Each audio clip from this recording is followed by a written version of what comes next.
Okay guys, who's excited about making 200 horsepower from their small block Ford? Almost no one. But this is a start of a series of videos that's going to take us from our baseline of between 200 and 300 horsepower all the way up to 1,000 horsepower. So let's get started. In this video, we're going to take a look at small block Ford combinations, 289, 302, and 351, all that make somewhere between 200 and 300 horsepower. In reality, it's very easy to get that kind of power level. All you have to do is go to the wrecking yard, grab almost any small block Ford you see, bring it back and run it on the dyno, and it will be somewhere in that range. But this is the start of a series of videos, and I needed to start somewhere. We're going to take a look at 300 horsepower combinations and 400 and 500 and 600, all the way up to 1,000 horsepower. So we got some pretty cool stuff coming, but I wanted to start somewhere, so we're going to start at combinations that make between 200 and 300 horsepower, and the other video that's coming out later today is going to step things up over 300 horsepower, between 300 and 400 horsepower, which is where most modified 5-liter 289 and 351s are going to fit. So let's check it out. To get things started with our discussion on 5-liter Ford performance, or even small block Ford performance, because we're going to talk about more than the 302. We're also going to take a look at other displacements. We're going to start things off in the 200 horsepower range, and I say 200 horsepower range because none of these motors made 200 horsepower. They all made quite a bit more than that. So we're looking at a range from 200 but not more than 300. And then when we look at our 300 horsepower combinations, they will be from 300 to 400. And then our 400 horsepower combinations will be from 400 to 500, and so on and so on. And we're going to go all the way up. We're starting at 200, but we're going to go all the way up to 1,000. So I'll be putting combinations together, all that fit in this group. And these are the 200 horsepower group, ranging from 200 to 300 horsepower. And as we'll see, basically, these are all stock ones. There are some mildly modified ones, and we're going to talk about that. But we do have different displacements. So we have 289, 302, and even 351 combinations that fit into this power level. So starting with our 200 horsepower group, basically we should start at the beginning. This is a stock 5-liter Ford, and it fits in this 200 horsepower range because that's how much power it makes. We ran it as we always do. This was a bone stock 5-liter Ford. It was an earlier one, not the 94, 95, but we're also going to take a look at one of those. This was run with long tube headers. It was run with no accessories, the way that we always do it, with a Windsor electric water pump and an open throttle body, and it had optimized tune, obviously, and run in this manner. And I've run dozens of these that are like this, and they're all deuce, and I'll show you that we have a few options here to choose from. But we're looking at about 261 horsepower and 321 foot-pounds of torque. Remember, this motor was rated at 225 from the factory. And the reason that it makes more is because the way that we test it colder with no accessories, long tube headers, and an open throttle body with no mass air and no air intake. But it's an interesting comparison. If we take a look, this is a pre-93 version.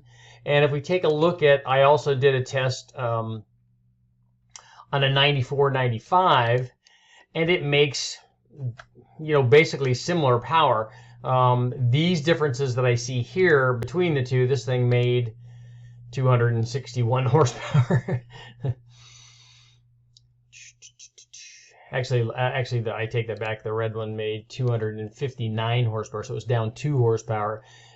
Peak torque was 320 foot-pounds.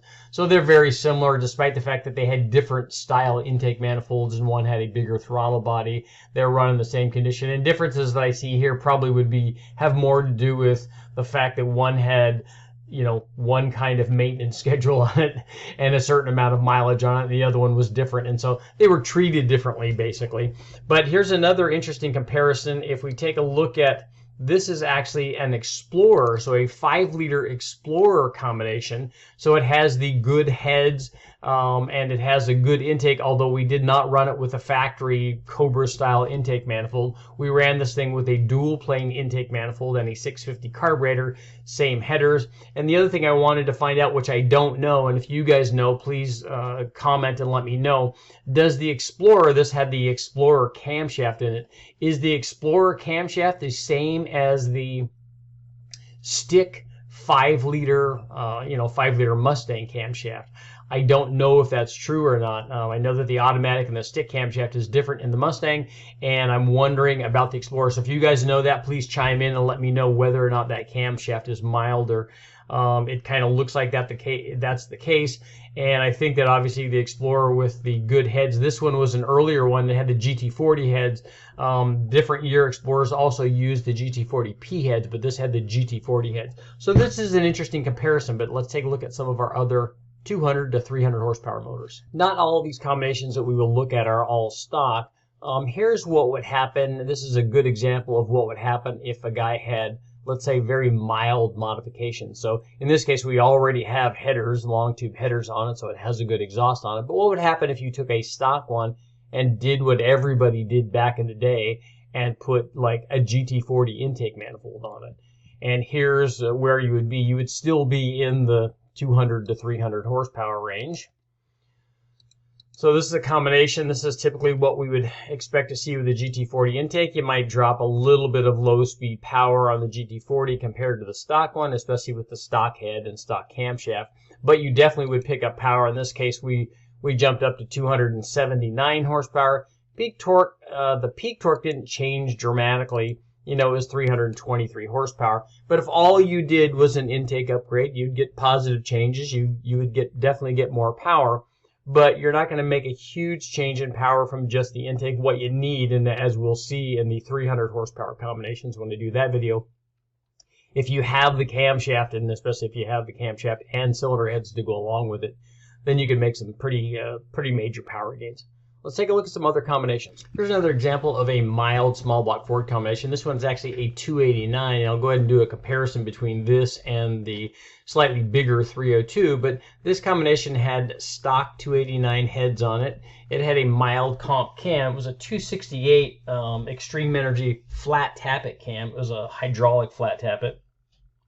It was a 509 512 lift, a 224 230 at 50, and 110 degree lobe separation angle. But as I said, stock 289 heads, which was kind of the limiting thing. It had a dual plane intake and a 650 carburetor and headers on it. And the combination was getting up near 300 horsepower, produced 287 horsepower and 310 foot-pounds of torque. But if we compare this to even the stock 5-liter, to give you an idea of the difference in displacement, the stock 5-liter with its long runner intake obviously makes a lot more low speed power. In fact, it made more power all the way up to past 4,000 RPM. But because it had a stock cam and because it had the long runner intake, it's just not going to do as well up top as the 289 with the camshaft and with the dual plane intake manifold on. So it's an interesting comparison, but both of them mild combinations, less than 300 horsepower, a reasonable amount of torque, over 300 foot-pounds of torque. That's what happens when you put together a 289. That's why the Ford aftermarket cylinder head business does so well, because there are a lot of gains to be had from good cylinder heads on a small block Ford. Obviously, the 289 and the 302 are not the only displacements you can get a small block Ford, and you could do the same thing with a 260 or other displacements. And one thing we want to look at is actually a 351, because a 351 is a good upgrade for a 5-liter Ford or a 5-liter Mustang. Or a 351 is a good a good combination to put in anything rather than a 289 or a 260 or a 302. Because let's face it, bigger is better. It offers more torque and it offers more potential ultimately, because the 351 block will definitely take more power than the 5-liter block. But here's what happened. We'll go ahead and take a look at our 200 horsepower combinations.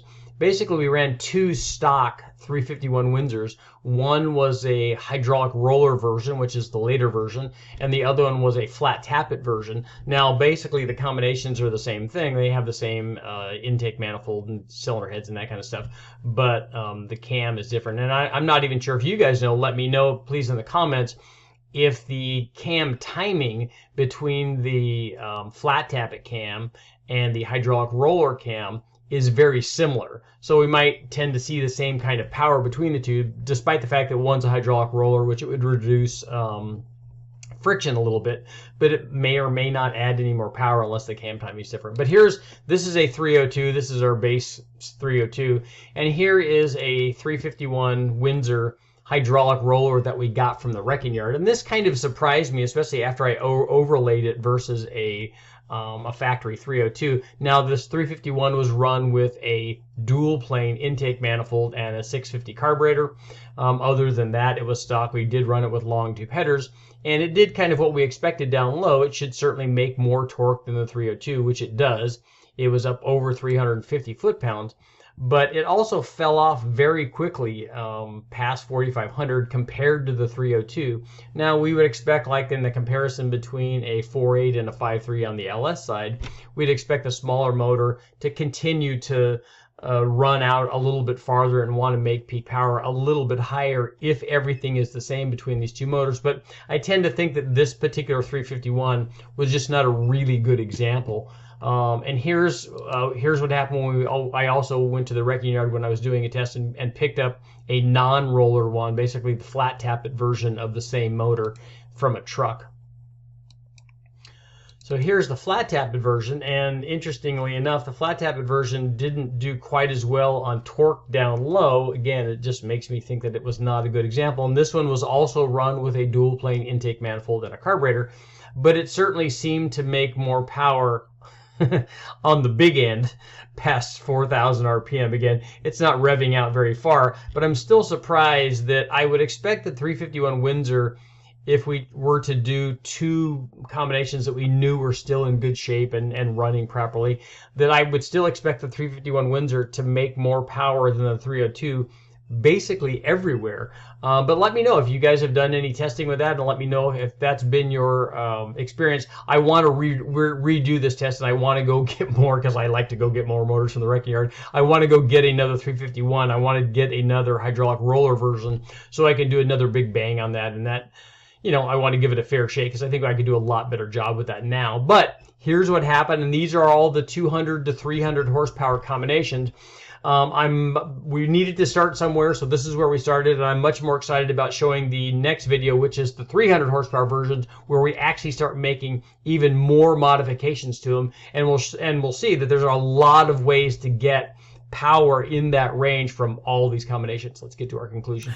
Okay guys, what'd you think about our big 200 horsepower small block Ford combinations? In reality, they all made more than 200 horsepower. In fact, some of them were getting close to 300 horsepower. But it's interesting to note that when we go to the wrecking yard and pick up a motor, whether it's a 5-liter Ford or a 289 or a 260 or a 351 Windsor, that they all make kind of similar power in stock trim. And that's a function of a lot of things, primarily cylinder head and induction system, the very mild cam timing, all of that stuff, because from the factory they were designed to do something different than what we want them to do. We all want them to make a lot of power, which is why we make the necessary modifications, which is exactly what I'm going to show you in the next video, which will be out later today. We're going to take a look at modified versions. What happens when you take these combinations from the wrecking yard, like we do, and then add camshafts and cylinder heads and different induction systems. There's a lot of cool stuff, and there's a lot of different ways to make power, which is exactly why I wanted to do these videos. I didn't want to just run one combination and say, hey, look, here's how you make 300 horsepower.